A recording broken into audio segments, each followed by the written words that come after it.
Hello, my friend. Today I will tell you another long-forgotten legend. Close your eyes and let the magic transport you to Middle-earth. Our journey begins.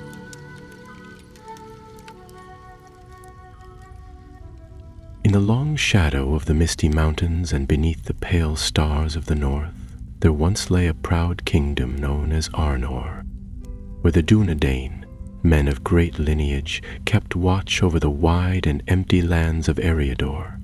But those days had long passed, and the kingdom had crumbled like ancient stone beneath the creeping vines of time. All that remained were broken towers, hidden ruins, and scattered watchfires burning in secret places, tended by the last rangers of the north. One such ranger was a young man named Calin, son of Baranor. He was tall and quiet, with eyes like winter twilight, keen, watchful, and old beyond his years. His home was the wild, his hall the forest glade, his throne the saddle of a horse riding under moonlight. Calin had no land to rule, no crown to wear, but he bore the blood of kings and walked the lonely paths that guarded the west from shadow. On a chill morning near the end of autumn, as the leaves turned gold and red upon the boughs, Calin rode south from the Weather Hills.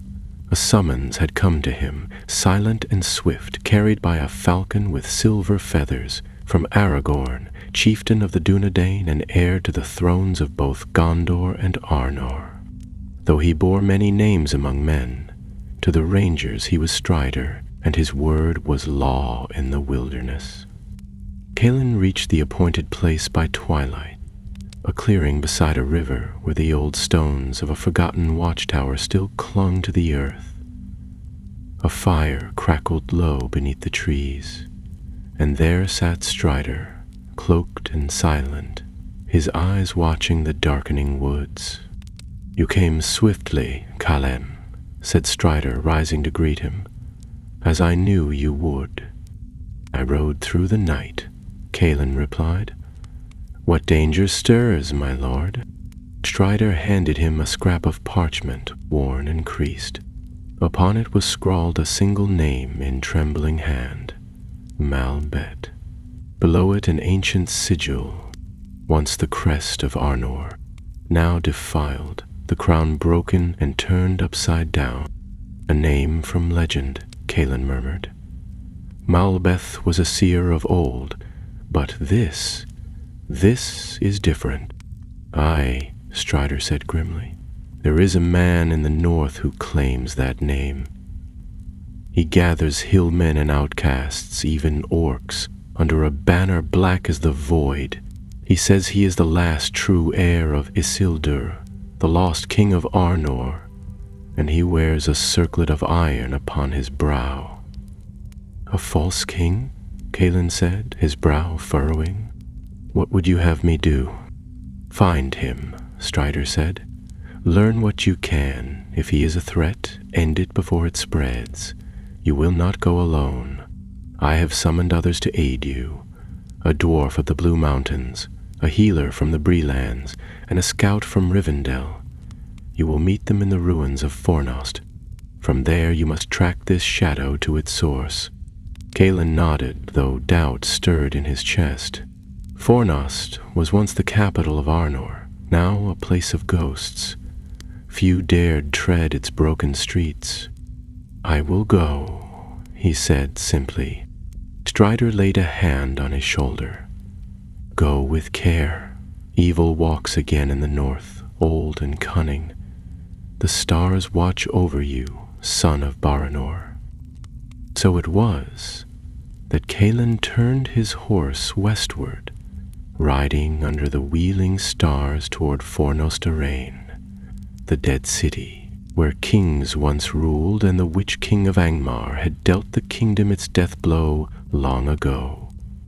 The wind was cold upon the moors, and the sky wept ash-gray rain as Calin neared the ruins.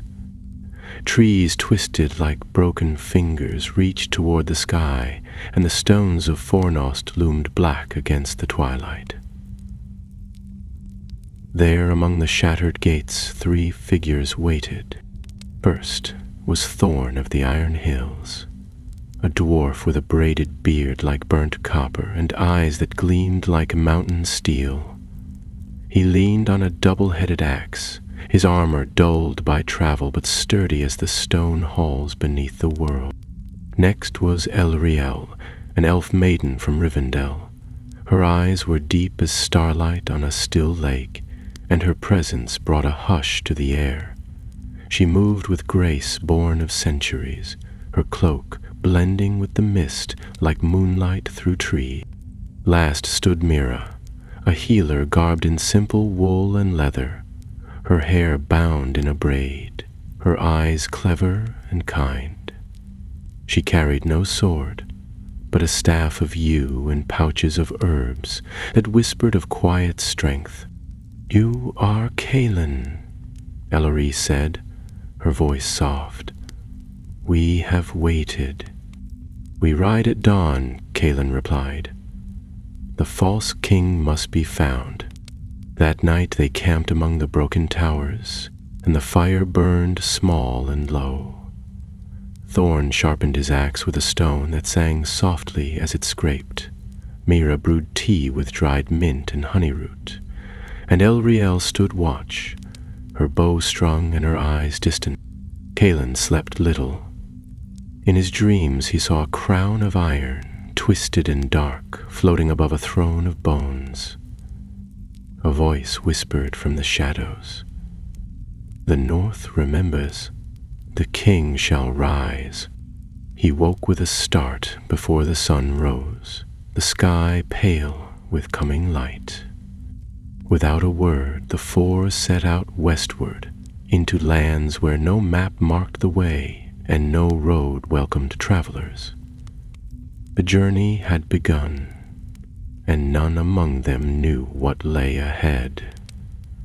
But in the far hills, beyond the reach of sane men, a dark tower rose anew, and within its halls a shadow waited, and the crownless king laughed in the dark. The road west from Fornost was little more than a thread through the wilderness, overgrown and long forgotten. In ages past it had been a stone-paved highway linking the proud cities of Arnor. Now moss grew thick between crumbled stones, and the trees leaned inward, as if trying to erase the memory of men from the land altogether.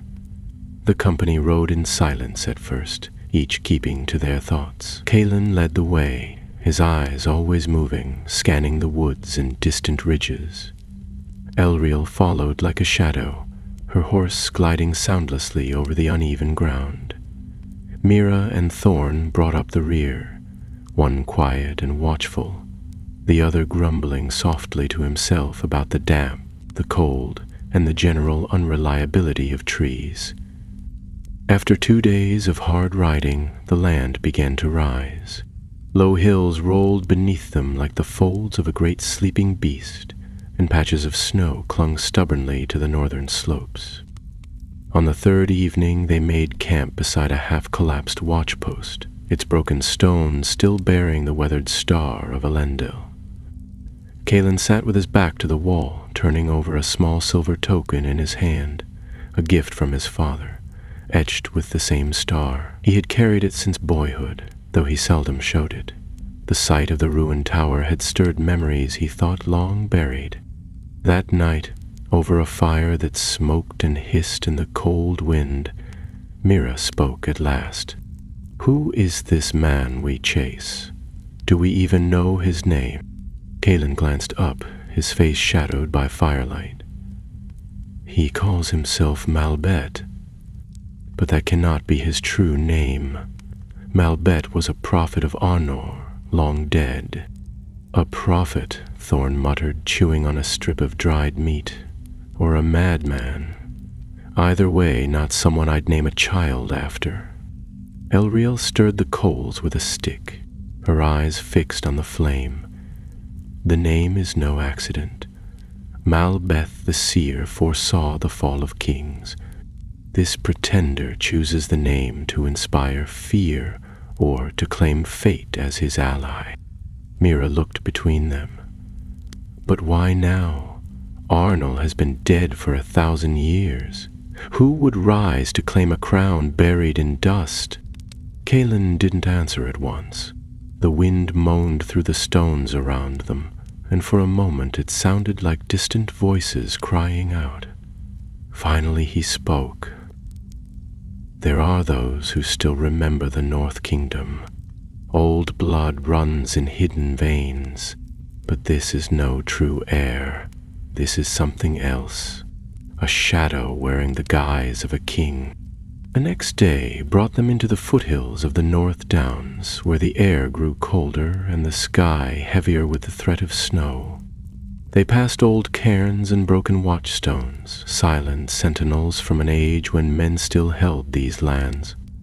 At midday they reached a narrow pass choked with boulders and wind-blown trees. Kaelin signaled for them to dismount. Nariel, scout ahead. Thorn, take the ridge on the right. Mira, stay with the horses. They moved quickly and quietly, trained by long years in the wild.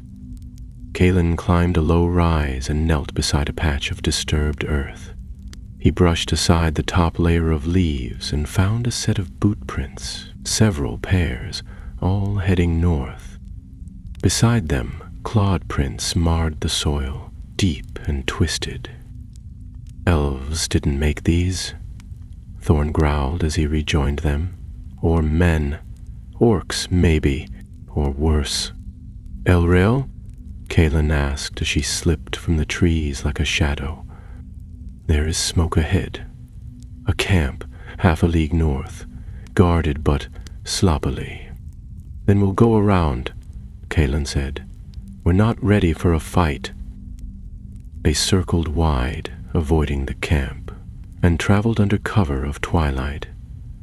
As the stars emerged faint and pale behind clouds, they came upon something unexpected. A stone cairn, freshly built, with a black banner stuck into the ground beside it. Upon the cloth was the broken crown symbol they had seen before, now stained with blood. Kaelin knelt and brushed back the stones. Beneath them lay the body of a man, gray-cloaked, with the star of the Dunedain upon his breast. His eyes stared up at the sky, empty and still. Mira knelt beside him and pressed a hand to his brow. He's been dead a day at most. Kaelin clenched his fists. They're hunting our own. This is no mere rebellion. Thorn muttered a curse in Kuzgul. Alriel only lowered her eyes and said nothing. They buried the ranger properly, speaking no words. There were none that would ease the weight in their chests. That night the snow finally came, light and quiet, softening the land in white silence. Kaelin stood watch while the others slept. He listened to the wind and the distant cries of wolves, but in his heart he felt a growing pressure, as if something far off was moving, stirring with dark purpose. The dream returned again, iron and bone, a voice in shadow. The king shall rise. He awoke before dawn with the fire low and the snow falling steadily. They broke camp in silence and pressed on, following the trail north into the hills. By midday, the snow had ceased, and they came upon a wide ravine, cut deep into the land like a wound. At its far end stood a ruined hall, ancient and cold, its roof collapsed, but walls still standing high and proud. Carvings lined the doorway, symbols of old Arnor, long faded. Kaelin paused at the threshold. This was a meeting hall, he said, a place of council, when the kings still ruled here. Inside, the air was still and dry. Stone benches lined the walls, and in the center lay a circle of darkened stone, scorched and cracked. Mira knelt to examine it. This place was burned, she said softly. Not by accident. Elariel moved to the far wall and ran her fingers over an old inscription. It speaks of the line of Isildur, of the return of the crown.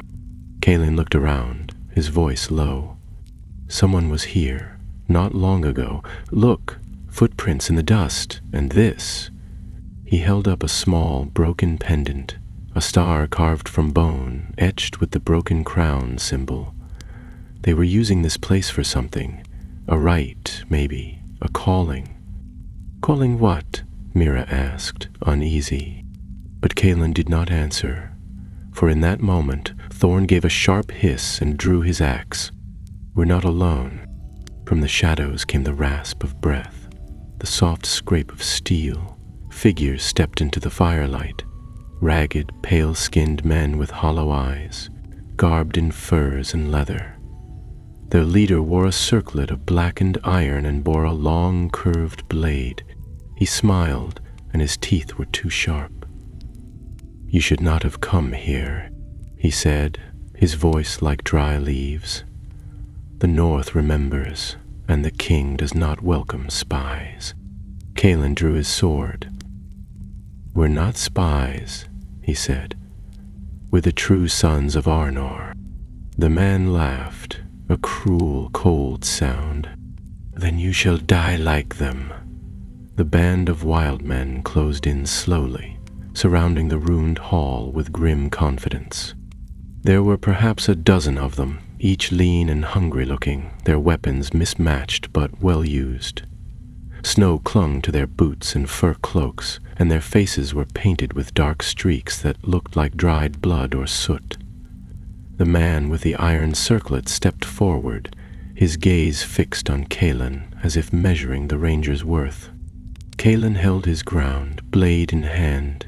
His heart beat quickly, but his expression remained calm.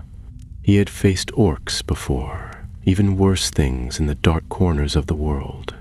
These were men, twisted perhaps, but still men. That made them dangerous in a different way.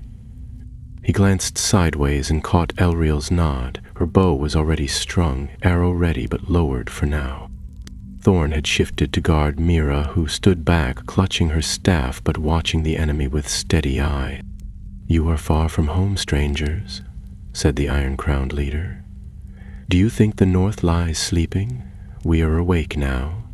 We have heard the call. The blood of kings flows once more."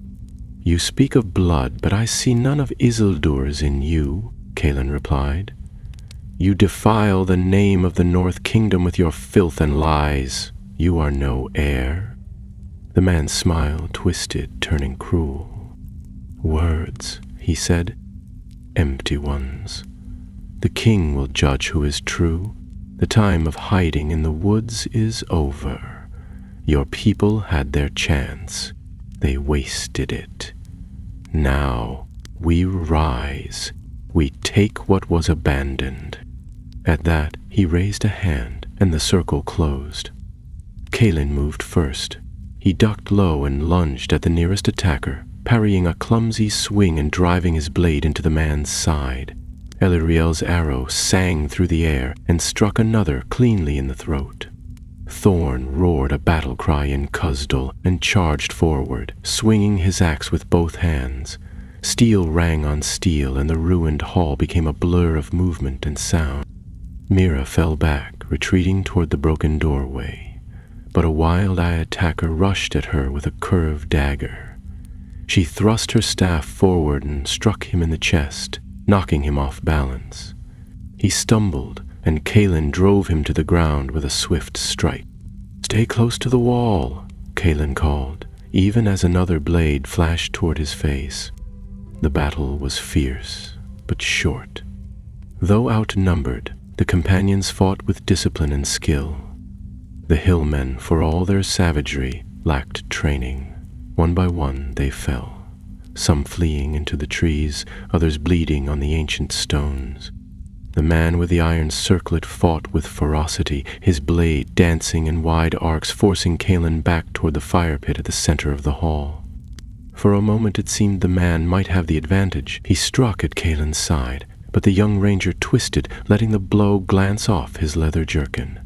Then, in one smooth motion, Kaelin stepped forward and drove his sword through the man's chest. The iron circlet fell from his brow as he collapsed.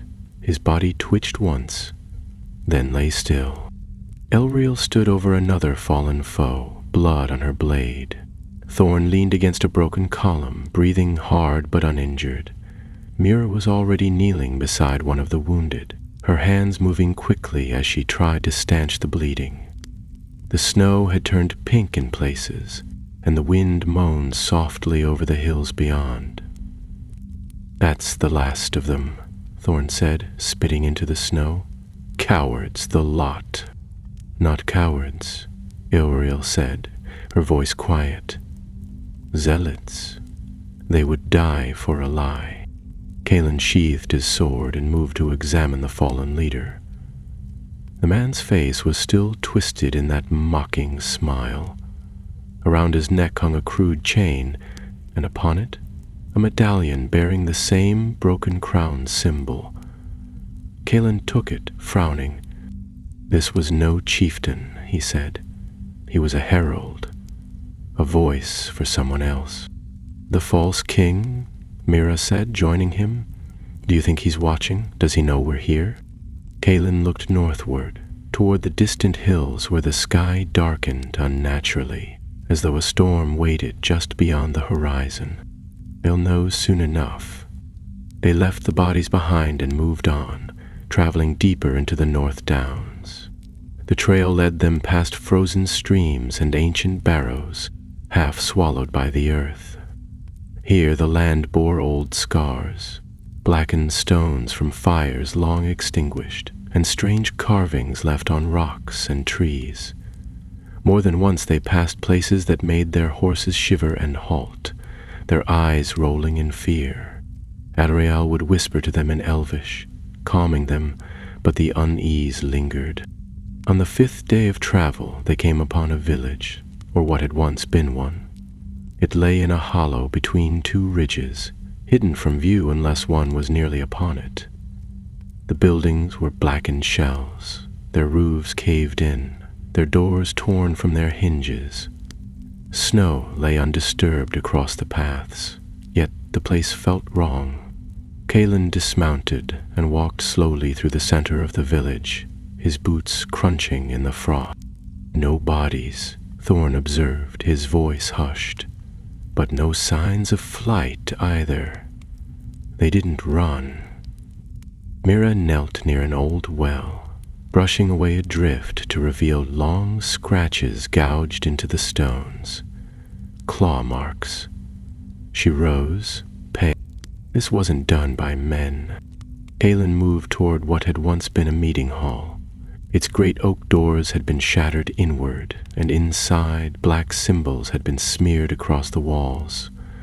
The fire pit was cold, but the ashes were recent. In the center lay a circle of stones, and within it, bones. Some animal, others clearly human. Elariel joined him, her face grim. "A summoning," she said. "Dark work. The power here lingers." Kalen felt it too. A heaviness in the air, a pressure behind the eyes, as if something watched from behind the veil of the world, unseen but near. He stepped back and turned to the others. "We don't tarry here, not tonight." They rode hard until dusk and made camp far from the ruined village. The fire crackled, and though no one said it aloud, each of them kept a hand near their weapons. Mira moved quietly among them, offering tea laced with calming herbs, and Elariel kept watch with her back to the fire, eyes on the shadows. As the wind rose, Kalen found sleep only in fragments. In his dreams, the snow turned black, and towers of iron rose from the ground like jagged teeth. At their center stood a throne, high and terrible, and upon it sat a figure cloaked in shadow. Its crown was of bone and flame, and its eyes burned with hatred. When it spoke, the ground shook. "The line is broken, the king is dead. Long live the new." Callan woke with a start, heart racing.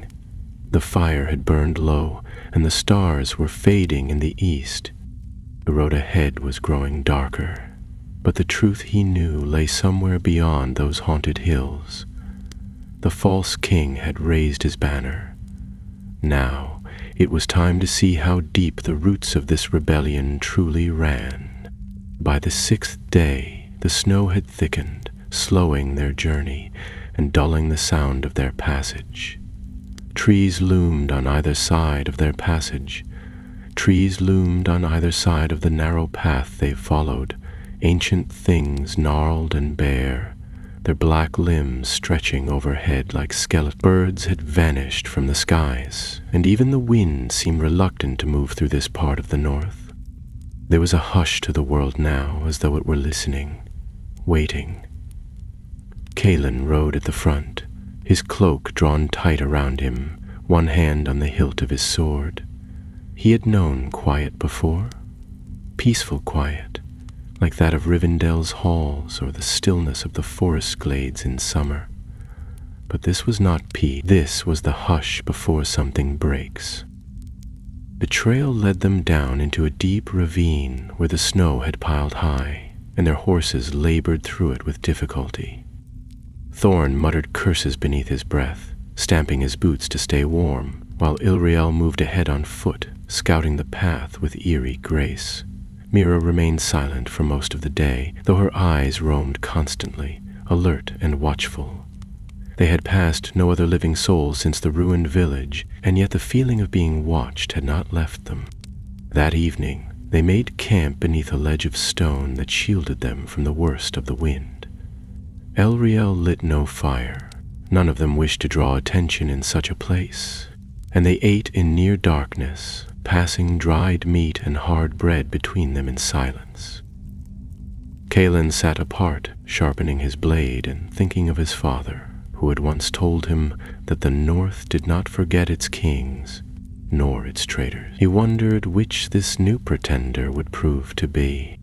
When sleep finally came, it was restless.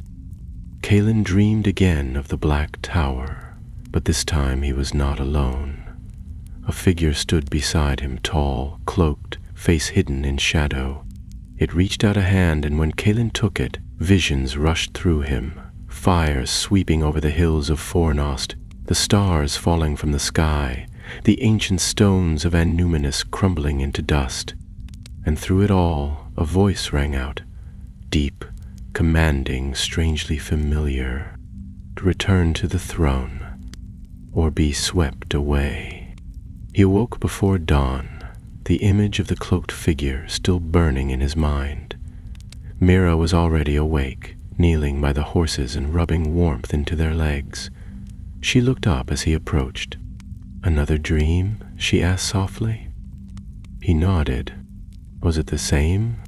Calin hesitated, then shook his head. Different, more personal. Mira didn't press further. She handed him a water skin and said, "Drink. You'll need your strength. I have a feeling today will not be kind." She was right. By midday, the wind had turned bitter, lashing at their faces and cutting through even the thickest cloaks. The land rose again, steeper now, and the trail led them toward a narrow pass between two sheer cliffs. On either side, black rock loomed, slick with ice and ancient carvings, half worn away by time. Thorn studied them with a grimace. "Markings from the war with Angmar," he said. "Old magic, most of it dead." Elriel touched one of the symbols lightly. "Some of these are warnings. This was once a warded place. Whatever lies beyond was never meant to be disturbed." Calin stepped forward, his boots crunching in the fresh snow. "But it has been. Look." At the base of the left-hand cliff, the snow had been disturbed. Heavy tracks led through the pass, pressed deep into the ground. Some human, some not. A strange smell hung in the air, sharp and metallic, like rusted iron and ash. Mira wrinkled her nose. "That's blood," she murmured. "Old, but thick. Something was dragged through here." They moved cautiously, weapons at the ready. The narrow pass wound between the cliffs and emerged into a wide basin ringed by hills, half choked with fallen stones and broken trees. In the center stood the remains of a fortress, ancient and ruined, its towers collapsed and its gate broken inward, as though smashed by some great force. Snow lay deep in the courtyard, but here too the signs were clear. A great many had passed this way. Calen raised a hand to halt the others. "This is it," he said. "The source, or close to it." Thorn grunted. "Looks abandoned to me." Elriel was frowning. "It is not.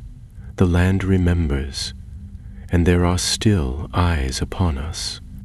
They entered the fortress slowly, the wind moaning through the hollow towers. Inside, the walls were lined with old banners, tattered and faded beyond recognition. Strange markings had been scratched into the stone, symbols none of them recognized. At the far end of the great hall stood a broken throne, its arms snapped, its seat scorched. Above it hung a cracked mirror of polished obsidian. Calen stepped forward, drawn to it without knowing why. He stood before the mirror, staring into its dark surface. For a moment he saw nothing. Then, slowly, the blackness shifted, and a face appeared, his own, but older, harder, the eyes colder than ice. This other Calen wore a crown of iron and bore a sword with runes that glowed red like embers. Behind him stood legions of faceless warriors, their armor black and jagged. Calen staggered back, breaking the vision. Elriel was beside him in an instant. "What did you see?" "Nothing true," he said, though his voice trembled. "Just shadows." Thorn snorted. "Nothing good ever comes of shadow mirrors. Smash it and be done with it." But Elriel placed a hand on the mirror's surface. "We may need it yet." Before anyone could speak further, a deep horn sounded in the distance. One long, mournful note that echoed across the hills and set the birds screaming from the trees.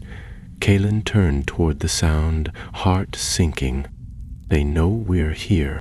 From the eastern slope, figures began to appear. Dozens of them, maybe more. Men in black armor, orcs with pale skin and sunken eyes, creatures that moved strangely as though pulled by strings. At their head rode a tall man cloaked in gray, his face hidden beneath a hood, and upon his brow gleamed a twisted crown of iron thorns. "The king," Myra whispered. "He is surreal." Elriel reached for her bow, Thorn for his axe, and Calen for his sword. "We hold the gate," Calen said. "We hold or we fall." As the enemy surged forward, the snow-covered courtyard rang with the sound of steel being drawn, and the companions took their stand upon the broken stones of a forgotten kingdom, facing an army born of lies and fear.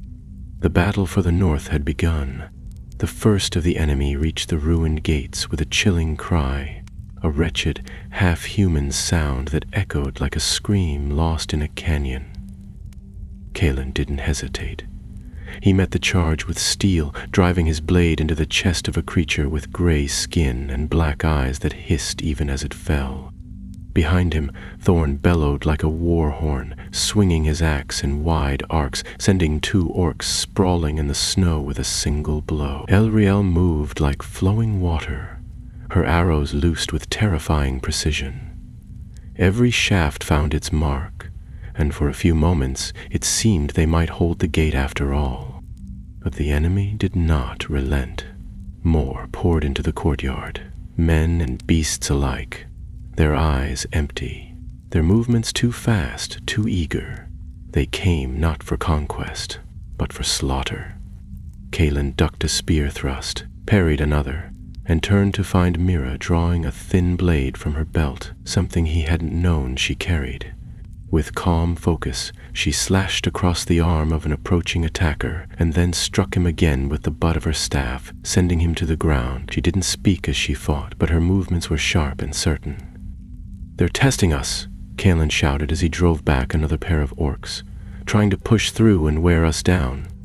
"I say we give them something to fear," Thorn grunted, bringing his axe down with a bone-cracking crunch. "Let them bleed before we do." Suddenly, a low hum filled the air, deep and growing louder. It pulsed through the stone under their feet, as though the earth itself was responding. From the far side of the courtyard, the tall figure on horseback dismounted at last. He walked with slow purpose, his iron-crowned head rising above the chaos like a tower in a storm. The others cleared a path for him, and Kalen felt the temperature drop, as though the man carried winter wherever he went. Then he spoke. "Son of Baranor, you came to see the end of your lie." The voice was not loud, but it carried across the battlefield like a whisper in every ear, cold and certain. Kalen turned, sword still raised, and faced him.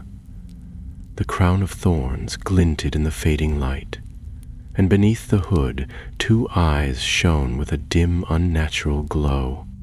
"You are no king," Kalen said, stepping forward. "You wear a crown forged in ruin, and your followers are nothing but carrying crows. The North does not bow to shadows. I am what your people abandoned," the man said, lifting a gloved hand. "I am what was left behind when your line faded into legend. You call me a false king, yet here I stand, and my banner flies once more." "You stand alone," Ellerie said, drawing another arrow. "And that crown will not save you." The man smiled, but there was no warmth in it, only bitterness and hunger. "I am not alone," he said. With a sudden burst of unnatural speed, he raised both hands, and from the shadows of the broken fortress, more figures emerged. They were not orcs or men. They were tall, twisted forms in black armor, their faces hidden behind masks of bone and iron, and from their backs rose tattered cloaks that whispered though no wind blew. Eluriel gasped, and Mira stumbled back a step. "Wraiths," the elf whispered. "But not like those of old.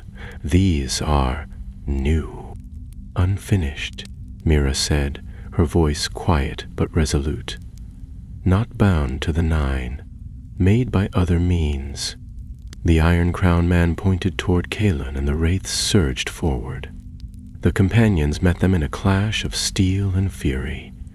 Eluriel's blade danced in silver arcs, cutting through the unnatural mist that clung to the wraiths like smoke.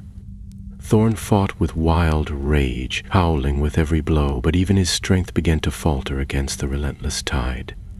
Mira moved with fierce grace, striking and dodging, her staff glowing faintly now as though something ancient had awakened within it. Kalen fought one of the wraiths near the broken throne. The creature moved with speed and precision, its blade shrieking against his own. For every blow Kalen struck, the wraith countered with 2 more. Sparks flew and sweat froze against his brow. Then, without warning, the wraith pressed forward and knocked him to the ground. As it raised its sword to strike, Kalen rolled aside and slashed upward. His blade met the thing's neck, and for an instant the wraith froze. The mask shattered. There was no face beneath it, only a swirling void, a gap in the world that screamed with silence. The creature let out a high, keening cry and dissolved into black mist, leaving Kalen gasping for breath. Around him, the others were pushing back.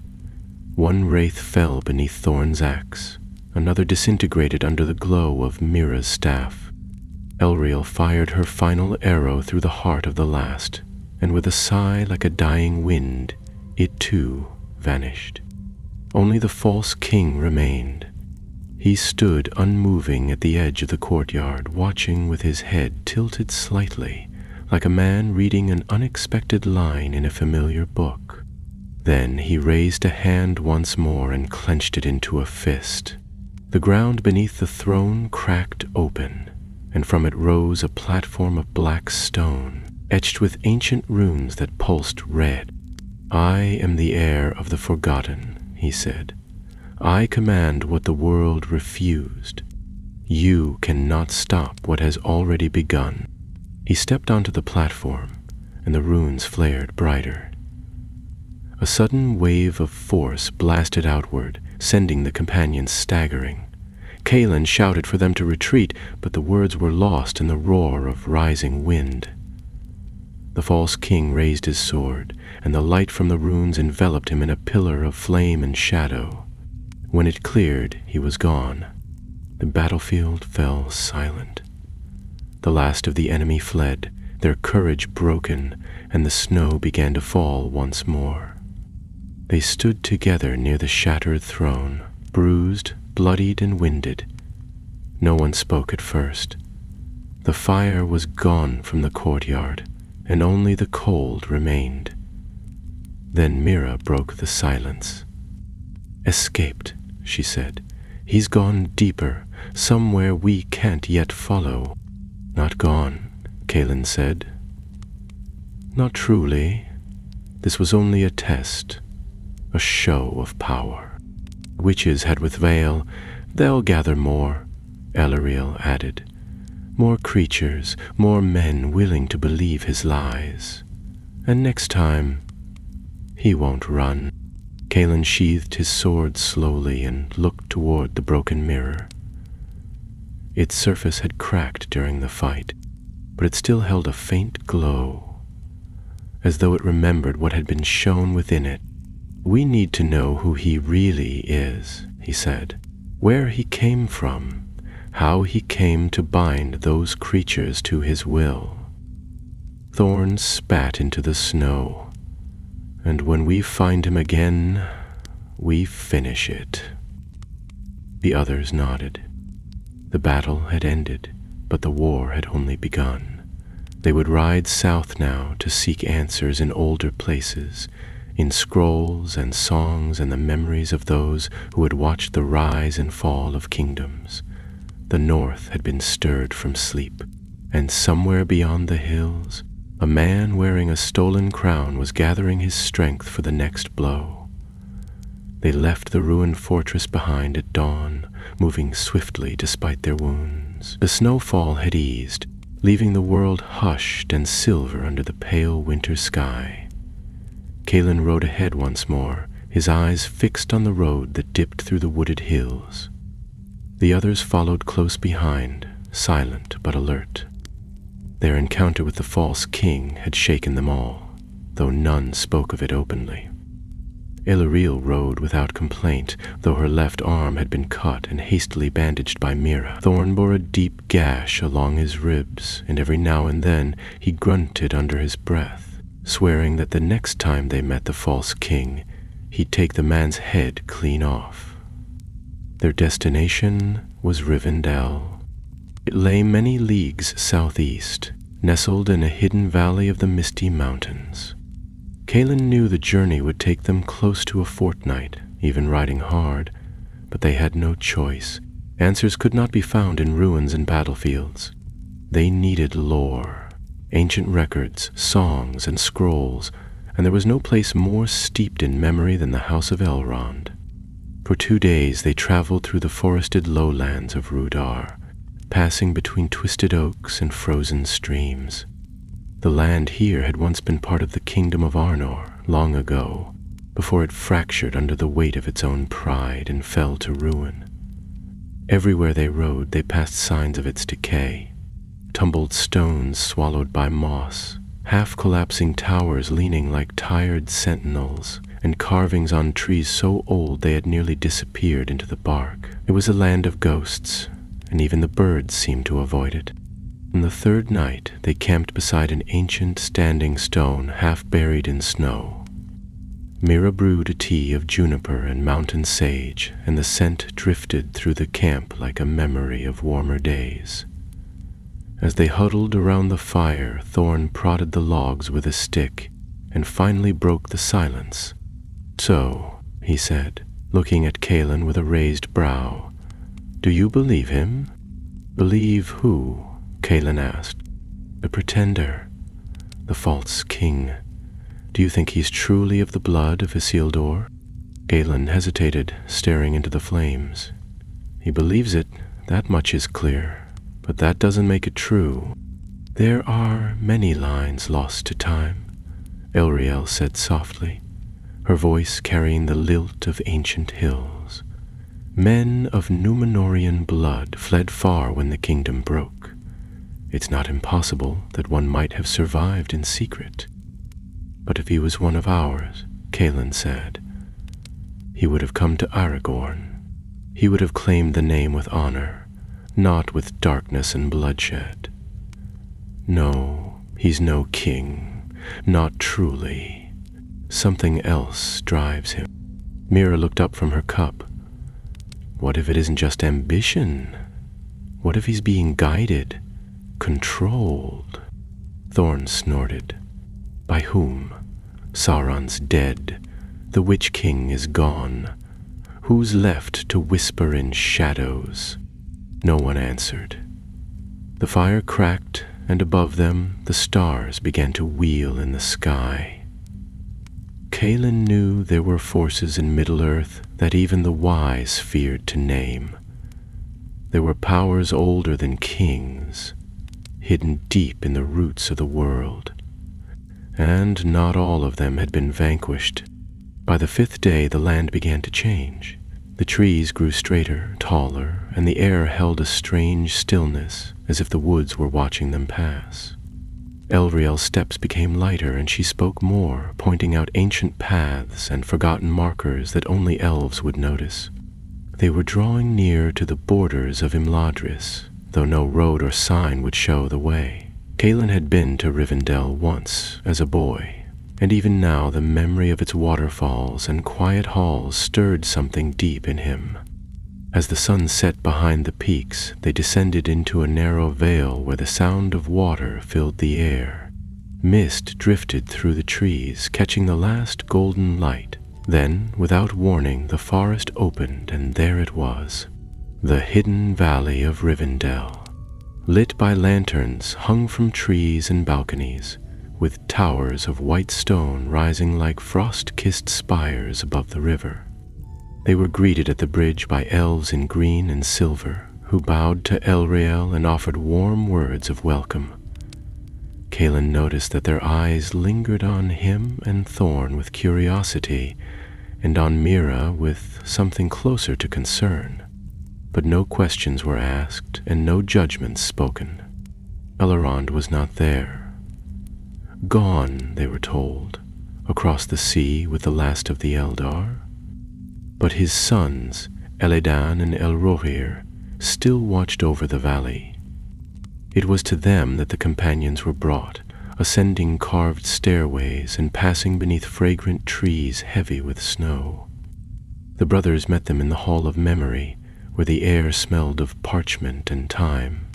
Their dark hair and keen eyes marked them as sons of both elf and man, and they carried themselves with quiet strength. When Kaelin explained all that had happened, the attack at the ruined hall, the false king, the strange wraiths, the twins listened in silence. When he showed them the broken medallion and described the iron crown, Elladan finally spoke. "We have heard whispers of such things," he said, "from the east, from beyond the mountains, where old shadows linger in the roots of forgotten strongholds." Elrohir nodded. There were vaults beneath Carn Dum, sealed after the fall of Angmar, but not all were destroyed. If someone found one, could they have awakened something? Kaelin asked. Something like those wraiths? Perhaps, Elladan said. The Witch King drew his strength from ancient sorcery, and he was a master of bending will to serve his own. If one of his lesser captains escaped destruction, He might have sought to continue that legacy. Mira stepped forward. The man we fought wasn't a mindless servant. He believes he's the rightful king, and worse, others believe it too. Elrohir turned toward her, his expression grave. Then your enemy is not only a sorcerer, but a prophet of ruin, and those are the most dangerous of all. They were given rooms high in the trees where the wind whispered softly through the wooden beams, and the stars could be seen between the branches. That night, Kaelin stood on a balcony staring into the darkened forest. Somewhere beyond those mountains, the false king was gathering strength, an army born not just of orcs and outlaws, but of discontent and old hunger. He didn't need to convince many, just enough to turn forgotten ruins into strongholds, enough to turn whispers into war cries. Elriel joined him, a soft rustle on the stairs. "You should rest," she said. "The days ahead will be long." "I know," Kaelin said, "but I can't stop thinking that voice, the one I heard in the dream, it knew me. It called me by name." She didn't respond at once. When she did, her voice was barely a breath. "There are things in Middle-earth that know more than they should." He turned to her, and for the first time since Fornost, his eyes were full of doubt. What if he is of Isildur's line? What if he has some claim, even a sliver of truth? "Then it must still be denied," Elriel said firmly. "A crown is not claimed with blood and sorcery. And you, Kaelin, son of Baranor, you are not merely chasing a pretender. You are protecting the soul of the North." Kaelin said nothing, but the words stayed with him long into the night. He dreamed again, but this time the voice did not come. Instead, he saw the mountains burning and a great host marching beneath a banner of black and silver. And in the distance, a horn sounded, clear and bright, as if calling for something long lost to rise again. By mid-morning the next day, the companions were seated once more in the Hall of Memory, beneath a domed ceiling painted with stars and sailing ships. The elves had brought scrolls and tomes from the lower libraries, and Elrohir paced before them with an unrolled map in his hand. The map was ancient, faded and cracked, its corners worn soft by time, but the lands it depicted had not changed. Mountains, rivers, ruins, all traced in the steady hand of long-dead scribes. "There," Elrohir said, pointing to a dark smear in the northeast corner. "The fortress of Carn Dum, once the seat of the Witch King. After his defeat, we thought its vaults were sealed for all time, but there were other passages, other chambers, deeper and more secret. If your false king emerged from anywhere, it would be there." Elladan stepped forward and laid another scroll beside the map. "And here is a record from the final siege. A captain of Angmar fled into the mountains with a relic, a blade forged in sorcery and ruin. It was never recovered. If he survived, or if his heir did, then that could explain the resurgence of such power." Kaelin traced his finger across the map, following a thin, curling line that led into the gray peaks. "We'll have to cross the Holwell and ride through the Etmoors. That land isn't watched. Few dare go near it. Fewer still return," said Thorn grimly. "Those hills are filled with trolls and worse." Mira looked up from her seat, where she had been scanning a weathered book of old names. "What about the relic?" she asked. "If it still exists, could it be the source of his strength?" Elladan nodded. "Possibly. Many such objects were bound to their wielders. Some held spirits within them, others amplified the bearer's will. If your enemy has such a blade, it may explain how he commands those wraiths." Elriel, who had been standing silently near the fire, turned at last. "Then we must find it and destroy it." There was no disagreement. Before the sun set, they were on the road once more, riding east along a narrow path that skirted the edge of the troll shaws. The air grew colder by the hour, and the sky hung low with snow-laden clouds. They made good time the first day, moving through forest and over stone bridges ancient and cracked. No sign of pursuit followed them, but the tension did not ease. Something in the very land felt twisted, as though it had been stirred from slumber. That night, they camped in the lee of a ridge, huddled against the wind. Mira made a stew from dried herbs and what little meat they had left, and for a moment there was a flicker of warmth in the camp again. Thorn began to tell a story of a young dwarf who had once tried to court a hill giant's daughter, complete with grand gestures and poorly baked pies. Even Elriel smiled, her sharp features softening, but when Kaelin went to fetch more firewood, he stopped at the edge of the trees and stared. There were prints in the snow, fresh, large, and deep, not booted feet, but claws, wide, flat claws that dragged as they moved. He returned to the fire and spoke quietly. "We're not alone. Something's following us." No one questioned it. They banked the fire low and set watches through the night. Mira and Elriel took the first shift, speaking little, though now and then Kaelin woke to hear the soft lilt of Elvish drifting through the trees. When his turn came, he stood with sword drawn and listened to the silence. But no attack came, and when morning broke, the prints were gone, vanished beneath a thin layer of fallen snow. 2 days later, the forest gave way to a long, barren valley, filled with scattered rocks and ice. The Etten moors lay ahead, stark and unforgiving. Hills rolled like waves frozen mid-measure, and the wind howled between them like the cries of long-dead warriors. They passed no shelter, no tree, not even birds overhead. Only bones here and there, picked clean by time. On the third evening they found shelter in a ruined watchtower perched on a crag of stone. It leaned to one side and was half buried in snow, but the walls still stood and the door still barred. Inside, they found an old fireplace and the remains of a wooden bench. Mira cleared a corner and laid out her herbs in vials, while Thorn set his back to the door and muttered that at least stones didn't lie. Kaelin unrolled the map again, holding it flat against a stone table. "We're close," he said. "A day's ride more. The mountains rise just beyond that ridge." Elriel leaned over his shoulder. "We'll need to approach from the south. The northern pass is likely blocked with ice." As they planned their route, Mira set her staff beside her and reached into her pouch, withdrawing a small stone wrapped in cloth. She unwrapped it carefully, revealing a pale gem etched with faint runes. It pulsed with a soft blue light, barely visible in the dark.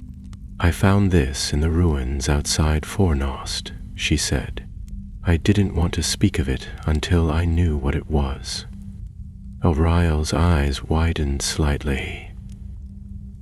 "A seeing stone?" "No," Mira said, shaking her head. "Not a palantir. It's something smaller. A whisper stone, I think, used by healers in the old days to sense the presence of corruption." She held it up, and the stone brightened slightly. Kaelin felt a chill run down his spine. "It reacts to dark magic," Mira explained, "and it's been growing brighter the closer we come." Kaelin reached out and touched the stone. A flicker of cold passed through his fingers, and for a heartbeat he saw the crown of thorns again, glinting in firelight, rising above a blackened throne. He stepped back. "He's close, I can feel it." The next morning, they rode in silence. Snow began to fall again, light at first, then thick and fast. By midday they had reached the edge of the mountain pass.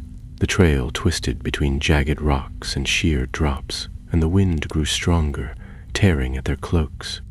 Thorn muttered that he'd rather face 10 goblins than another step of this frozen climb, but still he pressed on. It was near dusk when they saw it. Carndum. The fortress rose from the mountains like a wound, its towers broken and half buried in snow. Black stones jutted from the cliffs like shattered teeth, and a narrow bridge spanned the chasm that yawned before the gate. The sky above it was dark, not from clouds, but from something else. A haze that shimmered like heat, though the air was freezing. The gate stood open. They stopped at the edge of the bridge, staring in silence. Kaelin's heart beat faster, and the whisper stone in Mira's pouch began to glow, bright enough to see without unwrapping it. "He's here," Mira said, "waiting." "Then let's not keep him," Kaelin replied. Together, they crossed the bridge and stepped into the dead heart of Angmar. The cold inside the fortress was worse than outside. It wasn't just the chill of mountain air. It was older, heavier, as if the very stones had absorbed the hatred of centuries and exhaled it in frozen breath. The sound of their footsteps echoed strangely through the wide entrance hall, distorted by the height of the ceiling and the jagged arches overhead. Black banners still hung from rusted chains, torn and frayed, bearing symbols that twisted the eye if stared at too long. Some looked like crowns. Others resembled broken stars or bent swords. Kaelin gripped the hilt of his blade tighter with every step. The passage beyond the gate opened into a wide chamber lined with empty alcoves and old braziers, long extinguished. At the far end stood a throne of black stone, flanked by 2 iron pillars carved with runes too ancient to read. The throne was unoccupied, but the presence that filled the room was undeniable. It pressed on their chests, thick and stifling like the air before a storm. Mira reached into her pouch and withdrew the whisper stone. It shone like moonlight now, bright and steady, pulsing with urgency. "We're at the center," she whispered, "the magic's strongest here." Ariel stepped forward, her gaze sharp and searching. This hall was not built by the Witch King. It's older. Perhaps it was here before he came, twisted to his use. The darkness in this place is rooted deep. Thorn muttered something in Kuzdul and ran his hand along the edge of his axe. "I don't care who built it.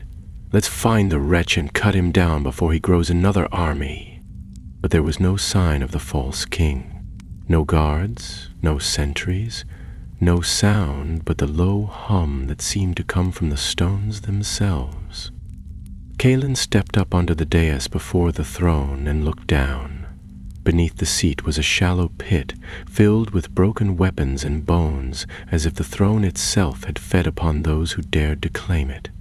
At the center lay a blade, long and dark, its edge chipped, its surface marked with red symbols that shifted when touched by the light.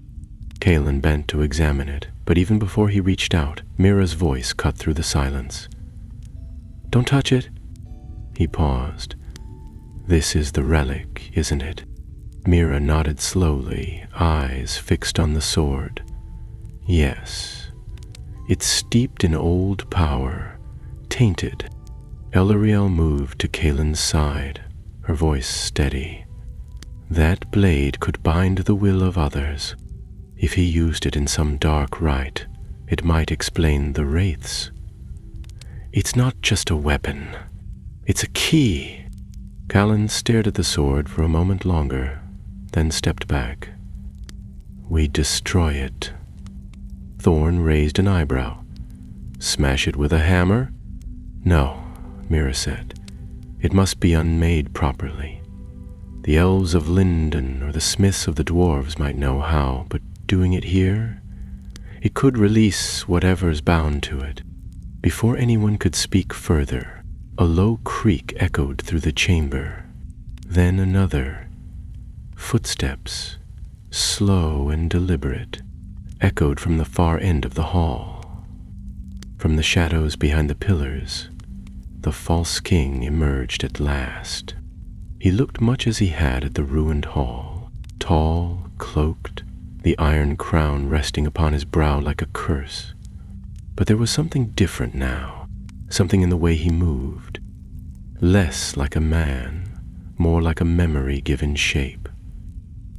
His eyes glowed faintly beneath his hood, and in his hand he carried a second blade, its twin to the one at the throne, but intact, and burning with a dark light that pulsed with every heartbeat. "You came," he said, his voice like wind through dry leaves. "I hoped you would." Calen drew his sword. "This ends here." The false king smiled. "No, it only begins." At once the air shattered with sound. The iron pillars flared red, and from the alcoves lining the hall, wraiths poured forth.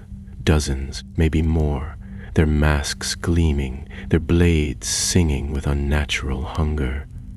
Elriel loosed 2 arrows before the first reached them, each striking true. Thorn met the charge with a roar, and the clash of weapons rang through the chamber like thunder. Mira raised her staff, and the whisper stone flared with blinding light, sending the first wave of wraiths reeling.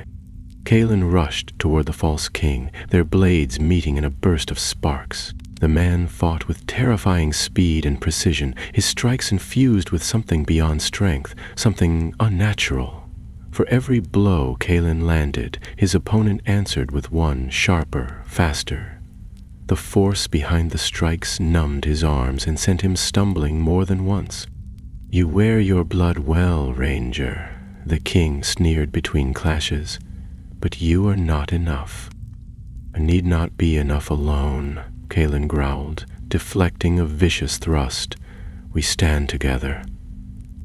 As if on cue, Elriel stepped beside him, her sword a blur of silver, and together they pressed the king back toward the dais. Thorn crashed through the fray to join them, clearing a path with his axe. Mira knelt beside the dark sword beneath the throne and whispered words in a language Calen didn't know, soft, slow, and sure. The false king turned, eyes widening. "No!" he bellowed, breaking free of Calen and Elriel to charge at Mira. But Calen was faster. He leapt in front of the king, blade raised. Their swords clashed again, but this time, Calen didn't fight with force. He fought with focus. With every strike, he saw the memories of his people, his father standing watch over the ruins of Amansul, the silent rangers patrolling the wilds, the hidden lights of the north flickering like stars in the dark. He struck, not for power, but for protection, her home. Behind him, Mira's voice rose. The whisper stone flared white, and the sword beneath the throne cracked. The false king screamed.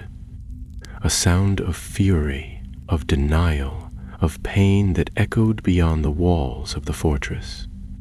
He stumbled back, clutching his chest as if something had been torn from him. The crown on his brow cracked, and dark blood spilled down his face. "No," he hissed. "You do not understand. I am the heir, the rightful king. The north is mine." Calen raised his sword, voice steady. "You are nothing but a shadow of the past." With one final blow, he struck. The false king collapsed. The crown tumbled from his head and rolled across the stone floor, coming to rest at Mira's feet. The wraiths froze, then faded like mist in morning light. The runes dimmed, the hall grew still, and the silence that followed was deep and final. Calen lowered his sword and turned to his companions. Elriel stood with her blade dripping. Thorn was slumped against a pillar, breathing heavily, and Mira cradled the cracked relic in her hands. "It's over," she said, voice trembling with exhaustion. Calen nodded. "It's over for now." But as they looked around the ancient hall, at the shattered crown, the broken blade, and the lingering shadows on the stone, they knew the North would never forget what had nearly risen again, and neither would they. Buried the false king in the courtyard of Carn Dûm, beneath a cairn of black stone and wind-blown snow. There was no ceremony, no words spoken over the grave, for none of them knew what to say. Calin drove his broken sword into the frozen earth atop the mound, blade first, and left it there like a marker. It had cracked during the final blow, and though he might have wept for it on another day, he felt only relief. The blade had done its part, perhaps even too much, and he no longer wished to carry the weight of it. The crown, Mira had insisted, must be destroyed as well. It was only a thing of iron and hate, twisted into shape by someone desperate to matter. But they all agreed that no such relic should survive the cold halls of the North. Thorn shattered it with his axe and scattered the pieces into the chasm beneath the bridge. Ilariel watched them fall without a word, her hands clasped before her, her face unreadable. When the deed was done, they did not linger. Mira guided them back through the mountain pass, and though the snow fell heavier now, the land felt changed. The weight that had pressed on them since they crossed into Angmar had lifted, leaving behind a silence that was simply silence.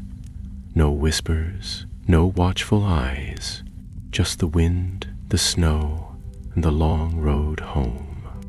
They did not speak much during the return journey, not because they lacked things to say, but because words felt too heavy, too small to hold what they had seen and done. They had faced something ancient and cruel, something that wore the face of a king but carried the hunger of a grave, and they had survived it. That alone was enough for now. Still, there were moments, small ones, that broke through the silence.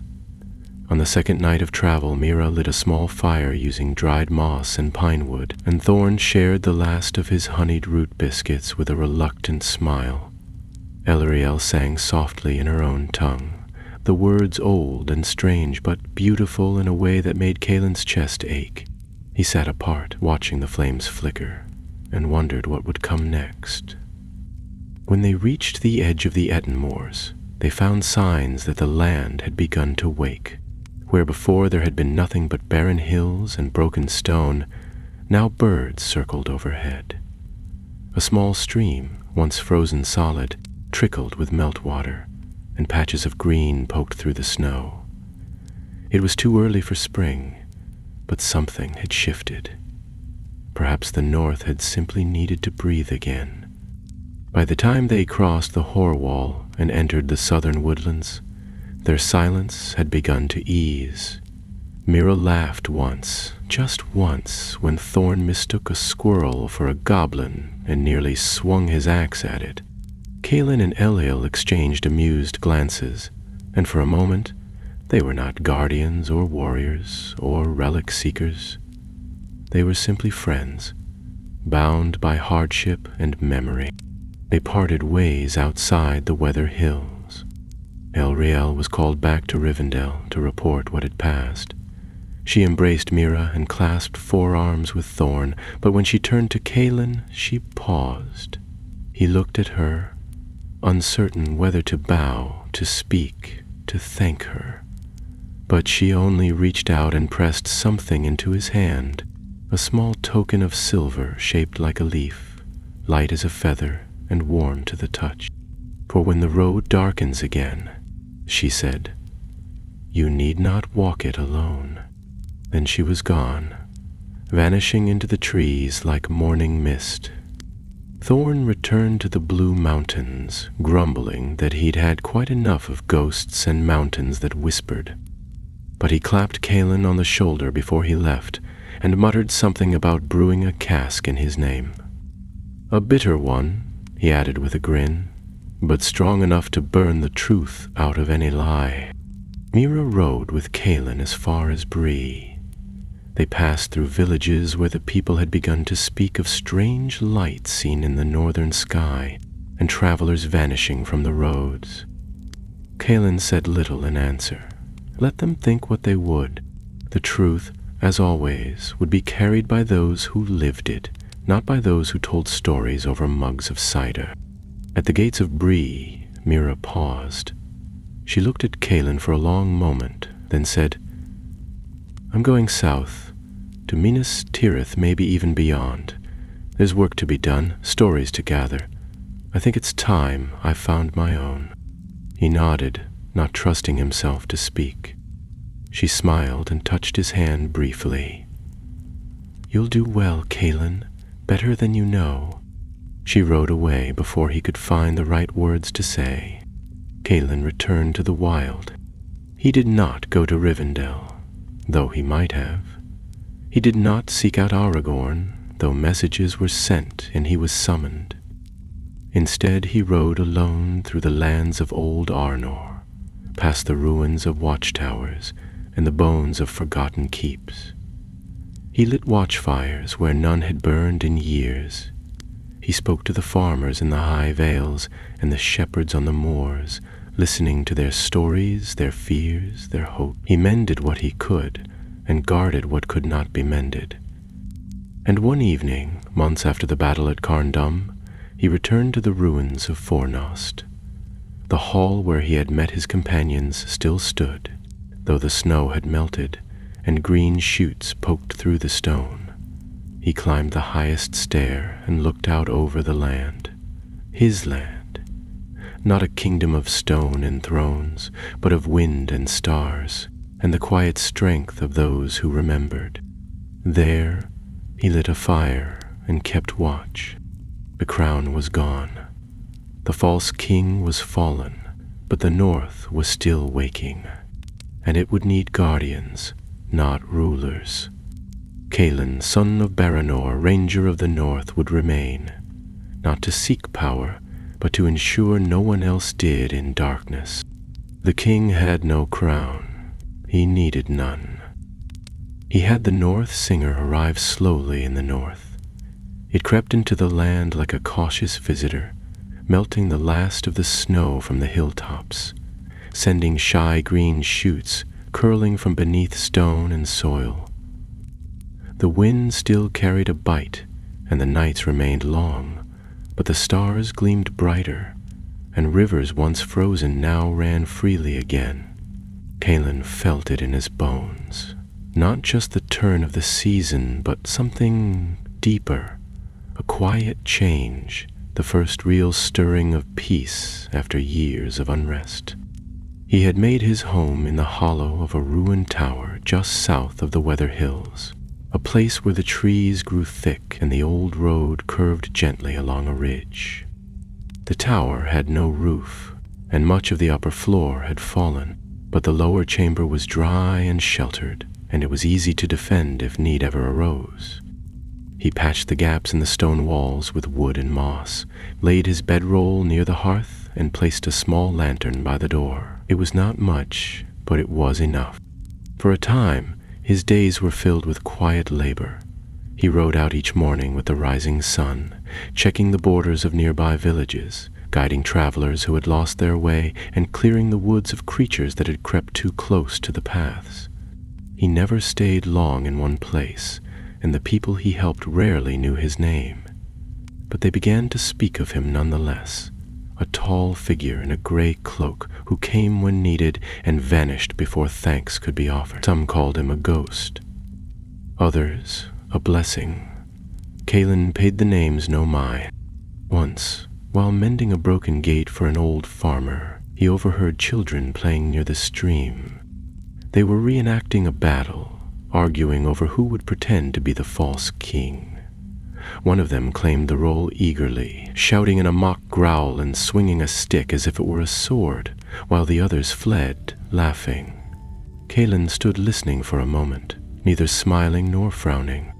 Then he finished the gate, left a pouch of nails beside it, and rode on. He heard little from the south. Letters came infrequently, carried by birds or wandering messengers.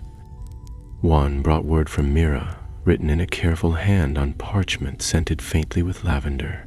She had made it to Minas Tirith, where she studied under the healers of the Houses of Healing. The letters spoke of warm, sunlit courtyards, endless scrolls, and a great white tree whose blossoms fell like snow. At the bottom, she had drawn a simple sketch, a flame blooming from a whisper stone. "It's still glowing," she had written, "but softer now." Another letter came weeks later, this time from Elriel. It was brief, written in a flowing elvish script that Kaelin had to squint to read. "The stars watch you still," she wrote, "and some wounds take time to close, even for those who walk in silence. But do not forget, we are with you. When the wind changes, look west." He folded the note carefully and kept it in the inside pocket of his cloak. Then, one evening, as twilight settled and the sky blushed purple over the trees, a stranger arrived. Kaelin had just returned from a long patrol, his boots muddy, a rabbit slung over one shoulder. He was lighting the hearth when he heard the sound of hooves on the path. Light, measured, the kind of tread that spoke of someone used to traveling alone. He stepped outside and saw a rider approaching, a woman cloaked in blue, her hood drawn low, her horse dappled and slender. She dismounted before he could speak, and when she raised her hood, he froze. Her face was unfamiliar, but her eyes were not. "I bring word from Aragorn," she said, handing him a sealed letter. "He calls a gathering, Saus near Tharbad. He seeks the truth of what sleeps beneath the hills." Aelin broke the seal and read the note. It was written in Aragorn's hand, firm, direct. It spoke of new sightings, old names whispered again, and a request that could not be ignored. He was to come at once. The messenger did not stay. She mounted, nodded once, and vanished into the trees as quietly as she had come. That night, Kaelin did not sleep. He sat before the fire with the letter in his lap, staring into the flames. He had thought the battle finished, the shadow cast down, but of course he had known better. Evil did not vanish. It changed its shape. It slept. And sometimes, when the world grew quiet, it stirred once more. He packed his things before dawn. His old blade was gone, but Elriel's token still hung from his neck, and Mira's drawing rested in his satchel. He left no mark behind, only a clean hearth and a silent tower. As he rode south, the wind stirred through the trees, and somewhere high above, a hawk cried out against the pale morning sky. The road stretched ahead, winding through valleys and over rivers, toward whatever waited next. The king without a crown was still watching, and Kaelin would be there to meet him. The ride to Tharbad took 6 days. The land between the Weather Hills and the Grey Flood had changed little since Kaelin last passed through it, though spring had begun to spread more confidently across the fields and forests.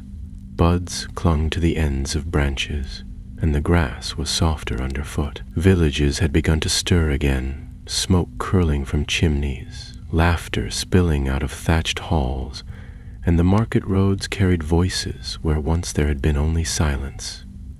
Yet Kaelin did not linger. He kept to the lesser paths, moving quickly and quietly, following the river as it twisted south through old lands and older ruins. Tharbad itself had been a great city once, a place where the kings of Arnor and the stewards of Gondor sent their messengers to meet on the stone bridges. Now, it was little more than a broken memory.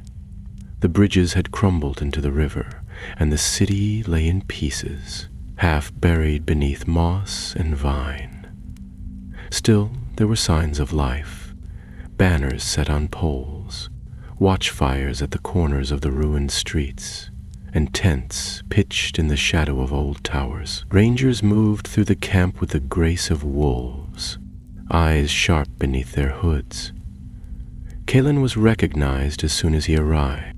"You're expected," said a gray-cloaked woman at the gate, offering a slight nod before leading him deeper into the encampment. He followed her through winding alleys and over cracked stone until they reached what had once been the central hall of the city. Its roof was gone, and ivy clung to the remaining walls, but the stone table at its heart still stood.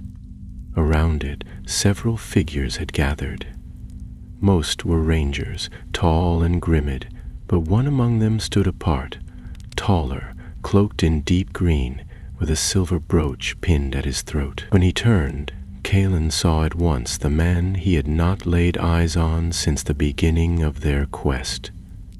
Aragorn, son of Arathorn, heir of Isildur, the true king. "Kalen," Aragorn said, stepping forward with a quiet strength that seemed to command the room. "I was beginning to wonder if the trees had claimed you." "Only for a time," Kalen replied, lowering his hood. "But they give you back, eventually." Aragorn smiled faintly and led him to the table. A large map was spread across it, marked with notes and small wooden tokens. Several of the rangers stepped aside, giving Kalen space as he leaned over the map. Aragorn pointed to a spot just north of the river. "There have been sightings," he said. "Strange ones. Figures in black moving through the hills, lights in the ruins, and 2 rangers gone missing near the Barrow Downs." "I thought the wraiths were broken," Kalen said, frowning. "So did I," Aragorn replied, "but something stirs again. Not the same shadow, perhaps, but something born of it. I believe it's tied to what happened in Carn Dum." Kalen nodded slowly. "We destroyed the sword and shattered the crown, but the man, the false king, he believed he was fulfilling some deeper prophecy. He spoke of being left behind, of being the heir of those forgotten." Aragorn's gaze darkened. "That's what troubles me. We know that evil clings to the ruins of power, but I fear this was not merely ambition or madness. I fear there was a hand behind him, something older still." He reached into his cloak and withdrew a scrap of parchment. It was brittle with age, marked with ink so faded it was nearly invisible. Kalen took it carefully and read the fragments. "The king beneath the earth, he who waits, last flame of the northern throne." The words stirred a memory, something he'd read in Rivendell's scrolls long ago, buried in the footnotes of prophecy. "I thought this was apocryphal," he said, voice low. "A tale to frighten children." "Perhaps it was," Aragorn replied, "but now the stories grow teeth." They spent the next 2 days in Tharbad, gathering what news they could. A merchant from Bree spoke of a man in dark robes buying ancient relics with silver coins that bore no mint. A hunter swore he had seen lights dancing across the ruins of Annúminas, though none had dared go near that place in years. A farmer spoke of crows gathering in unnatural numbers above the barrows, and whispered that something had begun to sing in the dark places of the earth. Kalen kept to himself in the evenings, walking the broken streets alone. He could not sleep. Each time he closed his eyes, he saw the black throne again, not as it had been, but as it might become, rebuilt, seated, and crowned. The fear was not that darkness might rise, but that it might do so wearing the face of something lost, something loved. On the morning of the 3rd day, Aragorn summoned Kalain to the edge of the camp, where a group of rangers were preparing to ride. He handed Kalain a satchel of supplies and a small bundle wrapped in dark cloth. "You'll go north again," Aragorn said, "to the lake of Evendim. The ruins of Annúminas hold secrets older than we know. If there is truth behind the prophecy, it may lie there." Calin took the bundle and unwrapped it. Inside was a blade, not long but finely crafted, its edge silvered, the hilt wrapped in black leather, a gift from the elves of Lothlorien, forged in the last years before they sailed. Light enough to carry without burden, strong enough to cut through the veils between worlds. "You'll take 2 others," Aragorn added. "A young ranger, Elidor, still untested but brave, and Merwin, a woman from Rohan. She's seen more than she should and lived to speak of it." Calin bowed. "I'll go." The wind shifted as he mounted his horse. The trees rustled behind the ruins, and for a moment the sky cleared, revealing a soft blue that stretched from the mountains to the sea. He rode without looking back. Behind him, the city whispered its broken dreams. Ahead, the north awaited. They left Tharbad before dawn, when the mist still curled low over the river and the earth had not yet warmed beneath the rising sun. Calin rode at the front, his eyes fixed on the horizon where the land lifted into distant hills, with Eildir close behind him. The young ranger was slight and serious, barely past his 20th year, but he rode well and said little, which Calin found comforting. Merwin brought up the rear, her Rohan steed moving with the smooth, steady gait of a mountain-born horse. She wore no armor, only a simple coat of brown and green, and her spear lay strapped to her saddle. Her presence, like her voice, was quiet but assured. They followed the remnants of the old road north, winding through woods and fields long since forgotten by maps. The further they rode, the fewer signs of habitation they saw. Villages gave way to ruins, and the ruins to wide, empty spaces where even birds dared not sing. The Lake of Evendim, once the jewel of Arnor, lay far ahead, but as they crossed the plains of western Eriador, Calin could feel the change in the air. Subtle at first, like a pressure beneath the skin, then stronger, darker, heavier, as though they were approaching not just a place, but a memory. On the 4th evening they made camp in the shelter of a ring of ancient stones, overgrown with moss but still standing tall and firm. Elidor took the first watch, eager to prove himself, and Merwin prepared a simple meal of dried meat and lentils, while Calin studied the map Aragorn had given him. It was marked with symbols only rangers could read.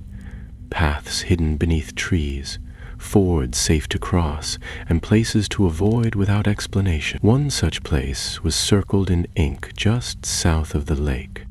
"Men call it Dol Hareth," Merwin said, her voice low as she stirred the pot.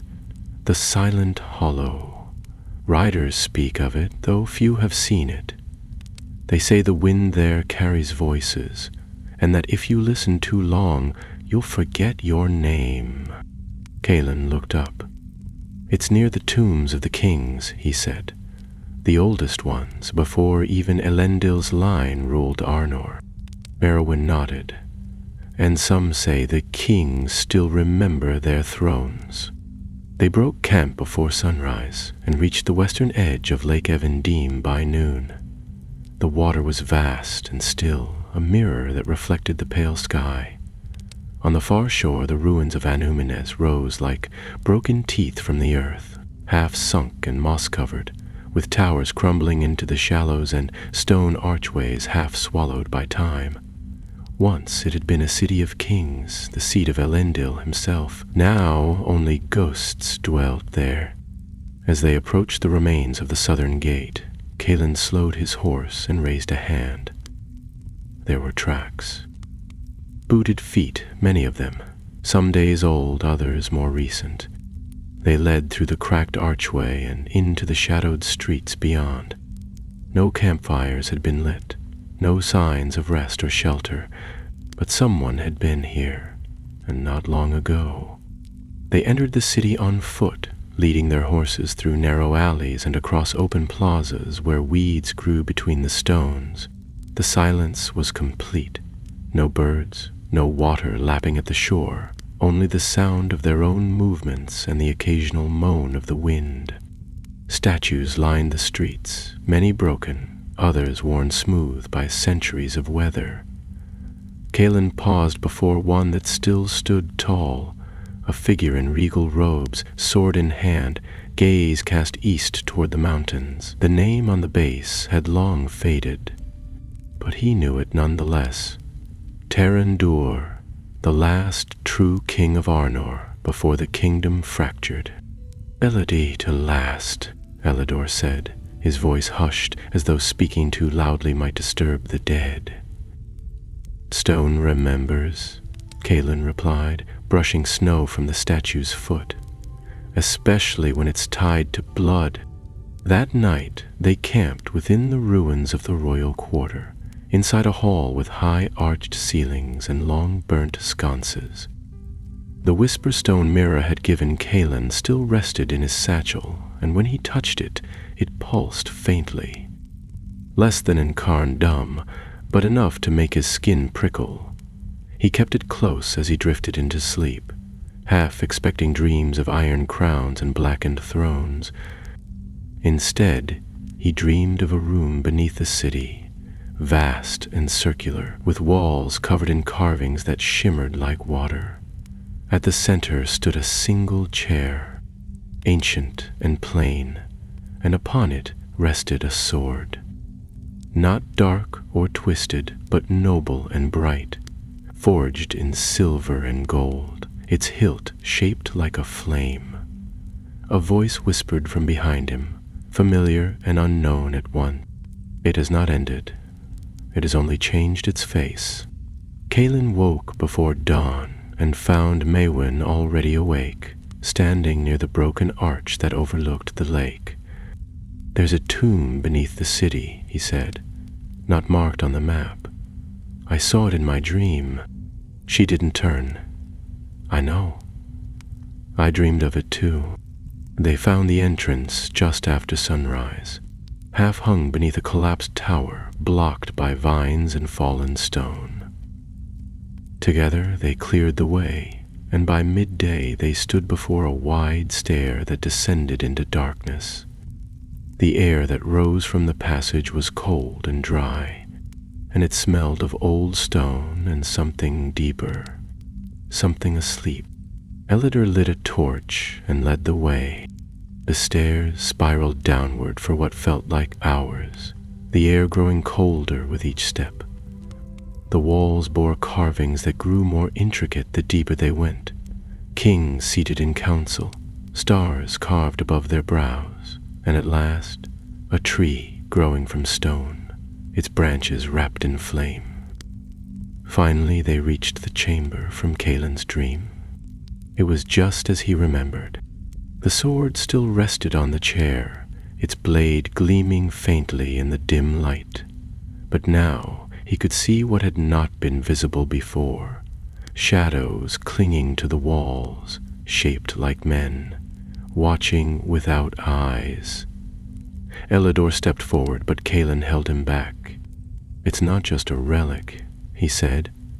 "It's a test." He approached slowly, his heart beating faster. The sword pulsed, not with magic, but with memory. He reached out, and the whispers rose, voices from the past, names, oaths. Who takes the flame must bear the weight. Calin touched the hilt. The chamber flared with light. The shadows screamed and vanished. The sword, once bright, dimmed to a gentle glow. He turned to the others. "We have what we came for," and though none of them said it aloud, they all knew the same truth. This was not the end of the story. It was only the beginning of what came next.